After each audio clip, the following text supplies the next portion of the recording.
बच्चों, कैसे हैं आप सब। हिंदी 2023 का पेपर रिलीज़ हो चुका है। जो बच्चे 2024 में यूपी बोर्ड परीक्षाएं देने वाले हैं उनके लिए ये पेपर बहुत ही ज़्यादा महत्वपूर्ण है, क्योंकि बच्चों आपको प्रीवियस ईयर के क्वेश्चन पेपर देखकर ही अंदाज़ा होता है कि अगला पेपर हमारा किस टाइप से आएगा, कैसा आएगा।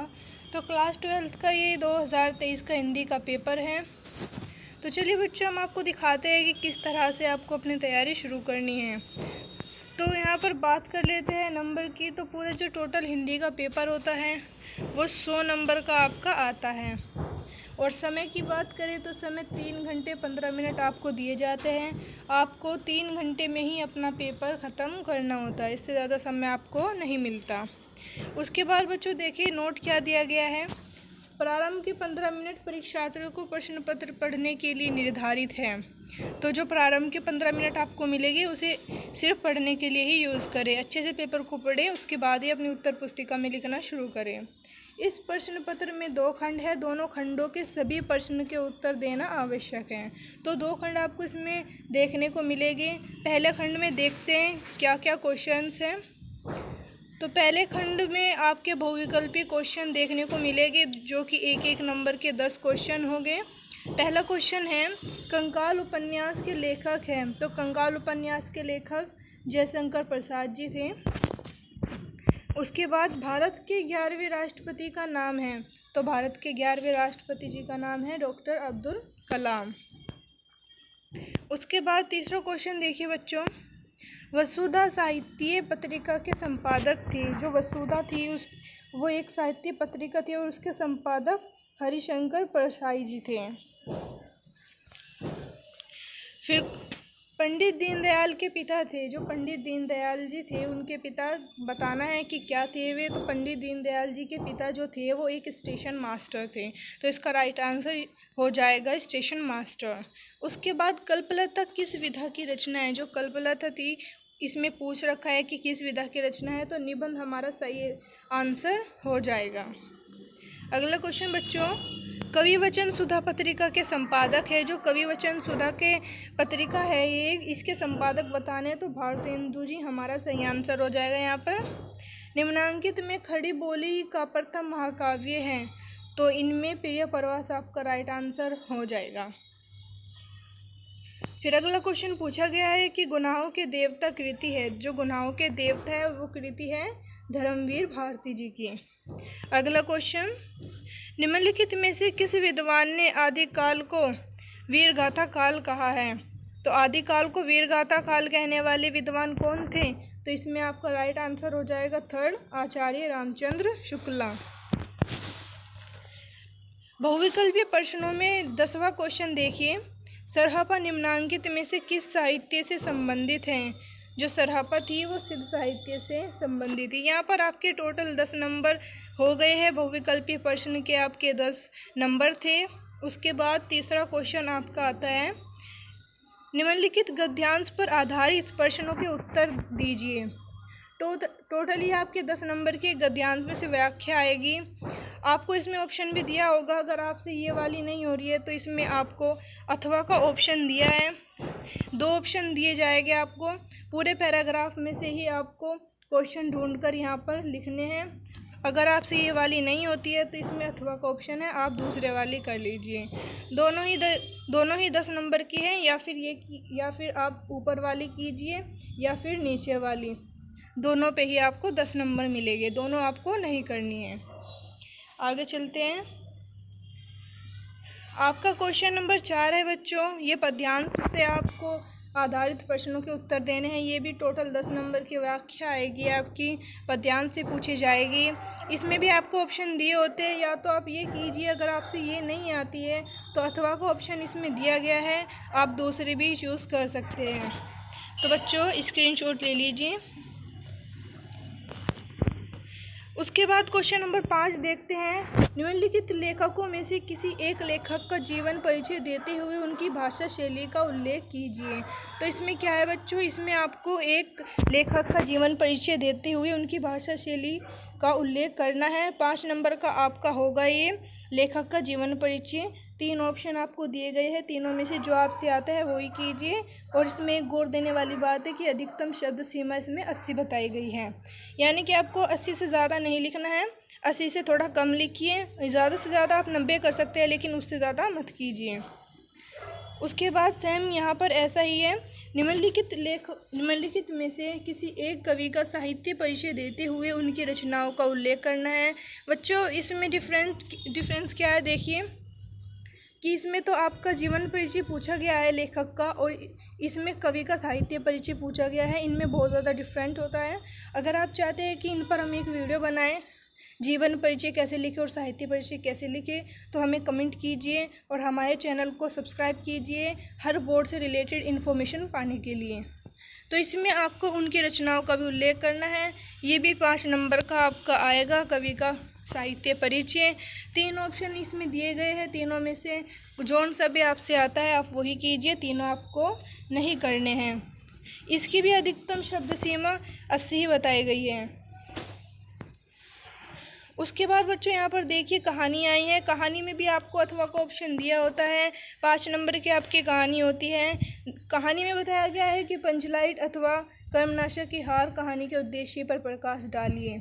अगर आपसे ये नहीं होता है तो अथवा का ऑप्शन दिया गया है। बहादुर कहानी के प्रमुख पात्र का आपको चरित्र चित्रण करना है। तो बच्चों या तो ये कीजिए या आपको टोटली 5 नंबर मिल जाएंगे, दोनों आपको बिल्कुल नहीं करनी है, ठीक है। उसके बाद क्वेश्चन नंबर 7, स्वपठित खंडकाव्य के आधार पर किसी एक खंडकाव्य के एक प्रश्न का उत्तर देना है। ये भी आपको 5 नंबर का देखने को मिलेगा। टोटली आपको 1 करना है, 5 नंबर का देखने को मिलेगा। इन दोनों की भी अधिकतम शब्द सीमा 80 बताई गई है, यानी 80 से ज़्यादा आपको नहीं करने हैं।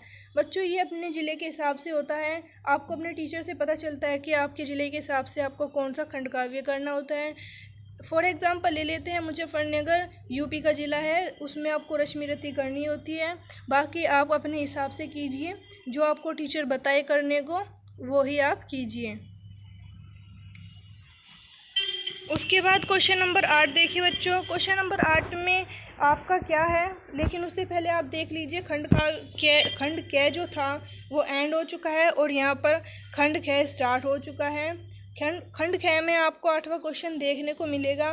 निम्नलिखित संस्कृत गद्यांशों में से किसी एक का संदर्भ सहित हिंदी में अनुवाद कीजिए, यानी कि आपको इस टोटली पूरा जो आपको पैराग्राफ दिया गया है इसका हिंदी में अनुवाद करना है।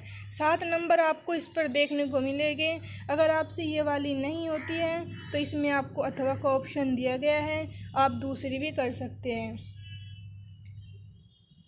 तो ये आपका अथवा में दूसरी अनुवाद है, अगर आपसे वो नहीं होती तो आप ये वाली कीजिए। फिर सेम यहाँ पर दिया गया है, निम्नलिखित संस्कृत श्लोकों में से किसी एक का संदर्भ सहित हिंदी में अनुवाद कीजिए। ये भी आपकी टोटल 7 नंबर की आएगी। इसमें भी 2 श्लोक हैं, अथवा का ऑप्शन आपको यहाँ भी दिया गया है। अगर आपसे ये नहीं होती तो आप ये वाली कीजिए, आपकी मर्जी है, जो आपसे आती है वो कीजिए। क्वेश्चन नंबर 9, निम्नलिखित में से किन्हीं 2 प्रश्नों को संस्कृत में उत्तर दीजिए। 4 नंबर के आपके 2 क्वेश्चन हो गए, यहाँ पर प्लस दिखाया गया है। 2 ही क्वेश्चन आपको करने हैं, हालांकि यहाँ पर 4 दिए गए हैं, लेकिन आपको जो आता है सिर्फ 2 ही कीजिए। संस्कृत में ही इनका उत्तर देना है, हिंदी में नहीं देना है। क्वेश्चन नंबर 10 में क्या बताया गया है, हास्य अथवा रौद्र रस की परिभाषा उदाहरण सहित लिखिए। तो जो हास्य लिखिए या फिर रौद्र रस लिखिए, 1 लिखना है, 2 नंबर आपको 1 रस लिखने पर मिलेंगे। उसके बाद श्लेष अथवा उत्प्रेक्षा अलंकार की आपको परिभाषा देनी है। उदाहरण बच्चों तीनों में लिखना है, आपको उदाहरण को ज़रूर याद कीजिएगा। अगर आप उदाहरण नहीं करते हैं तो आपको 1 नंबर मिलेगा, और अगर आप उदाहरण करते हैं तो आपको 2 नंबर मिलेगा। उसके बाद सोरठा अथवा हरिगीति का छंद के लक्षण एवं उदाहरण लिखिए। यहाँ पर आपको छंद में उसकी परिभाषा और उदाहरण दोनों लिखने हैं, इस पर भी आपको 2 नंबर मिलेगा।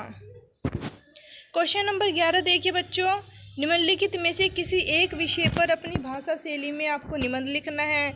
ये निबंध बहुत ही ज़्यादा इम्पोर्टेंट है, 9 नंबर का आपका निबंध आता है। अगर आप निबंध नहीं लिखते हैं तो आपके 9 नंबर ख़त्म हो जाएंगे। तो निबंध को बिल्कुल भी इग्नोर मत कीजिएगा। बहुत बच्चे ये सोचते हैं कि निबंध लिखना बहुत आसान है, लेकिन ऐसा नहीं है। लिखने का भी एक तरीका होता है बच्चों। अगर आप चाहते हैं कि निबंध अच्छे से अच्छे कैसे लिखे बोर्ड एग्ज़ाम में, तो हमें कमेंट कीजिएगा। हम आपके लिए बेस्ट तरीका लेकर आएंगे, जिससे कि आप बोर्ड में पूरे 9 नंबर प्लस कर पाएंगे। उसके बाद देखिए बच्चों, यहाँ पर ऑप्शन कितने सारे दिए गए हैं। आप 5 ऑप्शन देखने को मिलेंगे आपको, उनमें से आपको एक ही करना है। अपनी भाषा शैली में लिखें, ज़रूरी नहीं है कि आप शुद्ध हिंदी में ही लिखें। उसके बाद क्वेश्चन नंबर 12 देखिए, आपका संधि शुरू हो गया है। तो इसमें पूछा गया है कि नायक का संधि विच्छेद क्या है। तो नायक का संधि विच्छेद बच्चों नेयक होगा। तो आपका राइट आंसर हो जाएगा नेयक। ये टोटली बच्चों आपके 1 नंबर के क्वेश्चन आते हैं। इसमें भी आपको 10 नंबर देखने को मिलेंगे। 1-1 नंबर का क्वेश्चंस होगा। क्वेश्चन है आपका तल्लीय का संधि विच्छेद।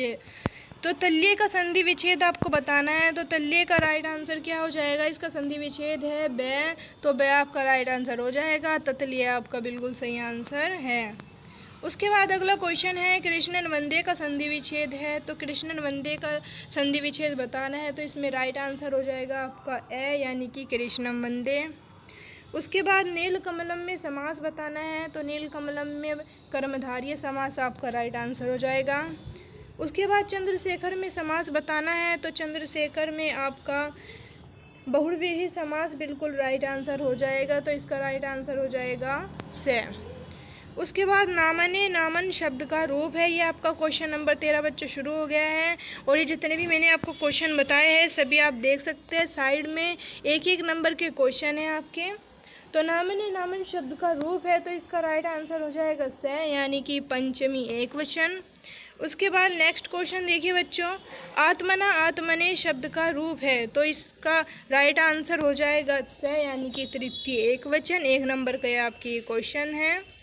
उसके बाद ख देखिए, पा धातु लट लकार मध्यम पुरुष बहुवचन का रूप है। तो इसका राइट आंसर हो जाएगा पास्यति। ये भी आपका 1 नंबर का क्वेश्चन यहाँ पर देखने को मिलेगा। नी धातु लट लकार उत्तम पुरुष एकवचन का रूप है। तो इसमें पूछा गया है।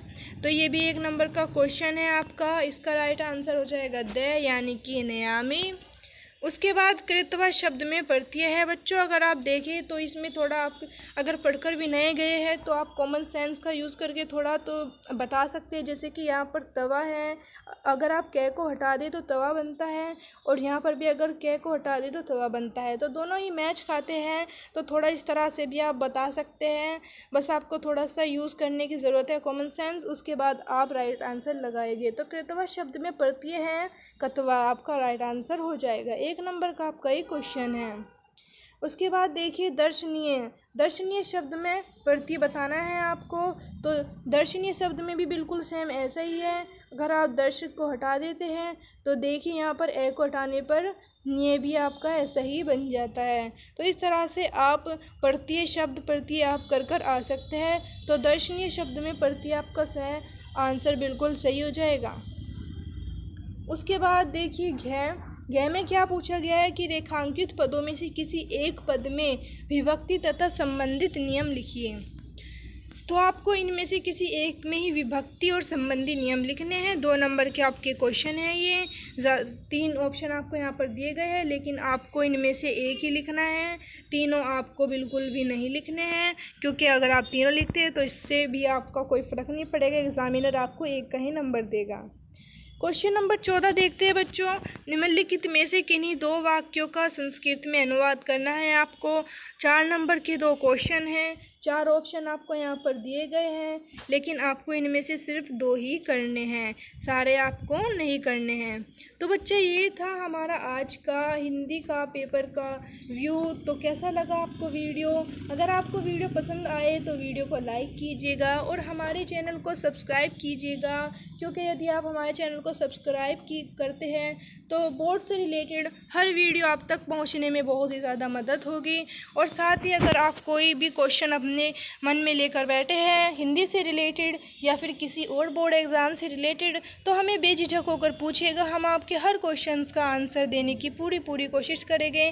तो मिलते हैं बच्चों नए वीडियो के साथ, जब तक के लिए धन्यवाद।